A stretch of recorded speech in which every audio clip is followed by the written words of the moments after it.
If you think that Mickey Loomis and Dennis Allen absolutely crushed the 2024 NFL Draft, I need you to do one thing, and that's hit the thumbs up icon and like this video. That way the GM and head coach can know that, hey, they're making some fans happy and they're pleased with what they're doing in the walls in New Orleans.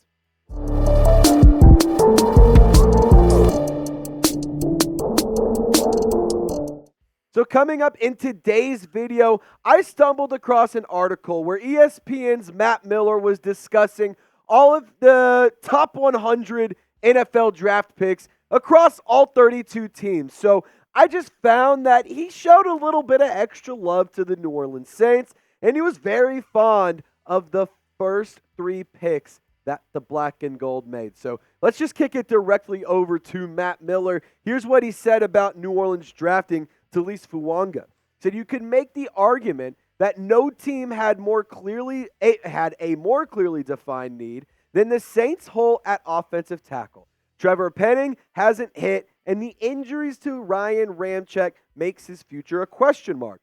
Fuaga's power at right tackle and agility in zone blocking schemes made him a lock to be selected in the top 15. The value, the fit, and the need are all aligned here. Now, I personally do believe that Taliese Fuaga can be a franchise offensive tackle. Whether that's the right side, whether that's the left side, I don't really care. But I think that this guy has every single quality and every single trait, both physically, mentally, and on the field, what it takes to be a franchise player. And taking a look at the updated offensive line group, I do believe that Trevor Penning is going to be the starting left tackle when we go into week 1. I'm hopeful for his development, and I think that he has the tools to succeed. But if it doesn't, I absolutely love the selection of Taliese Fuaga because he can play on the right side. He can also play on the left side. He can also play in the interior. So he's just one of those guys that can do everything. And on top of that, he excels in zone blocking and as a run blocker. And new offensive coordinator Klint Kubiak has spoken not multiple times, but he has spoken about the Saints' offensive philosophy and what they want to do. And what he said directly lines up with what Taliese Fuaga's skill set is. Here's what Klint Kubiak told to media just about a week or two ago, right before the draft. He said that we want to be grounded and run the damn football. We want to have an identity of we can run the ball against 8-man fronts. That's something we're going to stress to these guys early this offseason. Building our play actions, moving the pocket off of that, being a real good team on first and second down. We're dialed in on that in phase 1 and phase 2. And he went on to continue to talk about the red zone and how that makes an impact there. So I absolutely think that the addition of Taliese Fuaga was a home run draft pick. He's a top 15 overall player. The Saints got him at the 14th overall selection. You didn't have to trade back. You didn't have to trade up. And you got one of the best offensive tackles in this draft class. So get loud for me, Who Dat Nation. What do you think about the Saints offense in 2024? Are you hopeful about it? Are you worried about it? Do you think that it's going to be a dud? Are you pumped up about Klint Kubiak? This is your chance to get in the comment section and embrace debate. Let's talk about the New Orleans Saints offense in 2024 and get active in the comment section. So Matt Miller also wanted to show some praise to Spencer Rattler. Here's what his write-up was on the quarterback out of South Carolina. If the Saints had drafted Rattler in the 3rd round, the pick still would have made my list of top 100 draft picks. Stealing him in the 5th round gets an even higher ranking. Rattler's toughness as he battled adversity at Oklahoma and South Carolina impressed me. He has a big arm and good mobility, and he is fearless in the pocket. He can be developed potentially as a future starter. And I'm going to be honest, if you guys were tuned into the live show for our live coverage of day 3 of the NFL draft, you would have seen my reaction the second it came in. And I was in total shock. I was completely blown away by that selection. But the more I think about it and the more that time passes, I love it every single day. And also shout out to my girlfriend Maddie for making this badass jersey swap of Spencer Rattler. And shout out to, I think it's FaZe Swag. He tweeted out the post and Spencer Rattler actually replied to it, which was kind of cool. You got to brag a little bit about that. But I think that Spencer Rattler can be great. And there's a plethora of reasons. But here's the 5 that I've narrowed it down to. Like Matt Miller pointed out, he has an incredible arm talent. He has really good accuracy at all levels. And the pocket awareness and his toughness is very, very commendable. And because of how mobile and he is and his awareness in the pocket, he can make out-of-structure plays, and he can escape the pocket, extend the play, and make the big-time throw. And on top of that, he gets to sit, he gets to learn, he gets to develop. And all of that, when you mix it together, it leads to wins. Now, there will be a QB2 battle here in New Orleans with Spencer Rattler and Jake Haener. Here are the stats for both players. Now, Rattler was technically in college for 5 years, but his first season, he literally only played 1 or 2 games. He didn't even have more than 30 passing attempts or anything. So I kind of just wrote that off as, we'll just ignore it and pretend like it didn't happen. But in terms of 4 years for Rattler, 4 years for Haener, here's how they match up. The height and weight, the height favors Haener, but the weight, Rattler's a little bit bigger. The completion percentage is pretty similar, but the yards do favor Spencer Rattler. The touchdowns slightly favor Spencer Rattler, but the interceptions for Jake Haener are almost half of what Rattler did in his collegiate career. And by no means is me praising Spencer Rattler and talking about the new quarterback in New Orleans any sort of disrespect to Jake Haener. There is no disrespect to the Fresno State quarterback. I think he is a good player, and I think that him being the Senior Bowl MVP wasn't a mistake, and he shows a lot of poise, and he showed a lot of really good things in the preseason, but I do think that the Saints view this team as a business, and the NFL is a business, and you got to do what you got to do to succeed at the highest level, and they both have the opportunity to sit behind Derek Carr and develop. The reality is, hopefully we won't have to rely on any of these two guys coming into play because Derek Carr started every single game this season for the New Orleans Saints.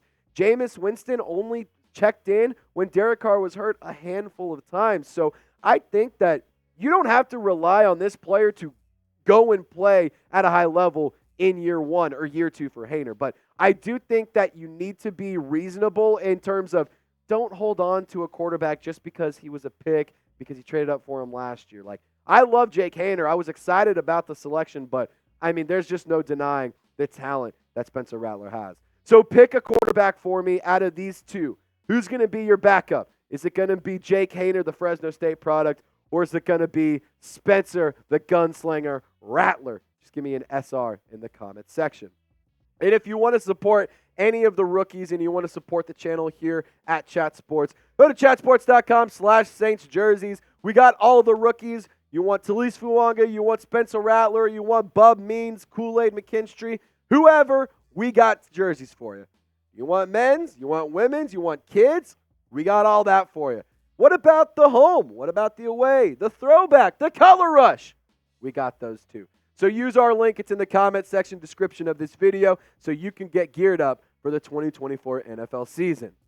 So to round things out, let's show Matt Miller's quote about Kool-Aid McKinstry saying, Marshon Lattimore has been among the league's best cornerbacks since he was drafted in 2017.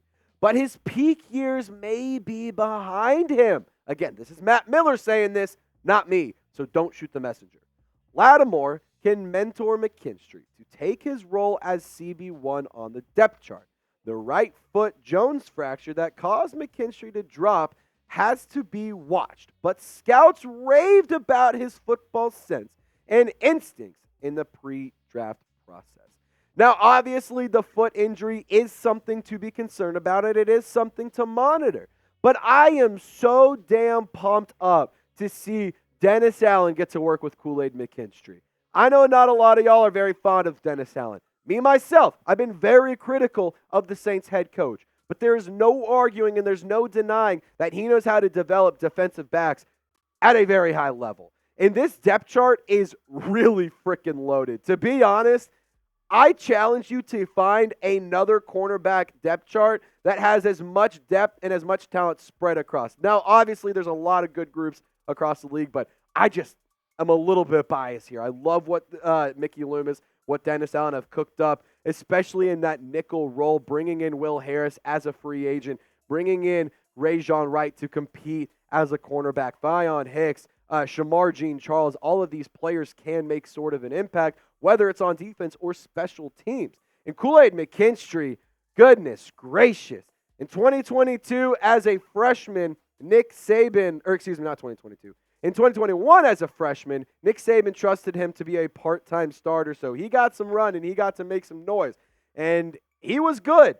And then in 2022, people started learning, hey, maybe we shouldn't really throw the ball. Excuse me, in 2023, he was really good. They said maybe we shouldn't throw the ball his way because, anytime we do, 15 times it got broken up. He also picked it off that one time. I mean, Kool-Aid McKinstry is a damn good cornerback, and he plays at a very high level, and I'm so excited to see what he can do in the big leagues. Now, hot take alert. I'm here to tell you, you might not like this, but I'm here to deliver the hot takes that no one else has the balls to say.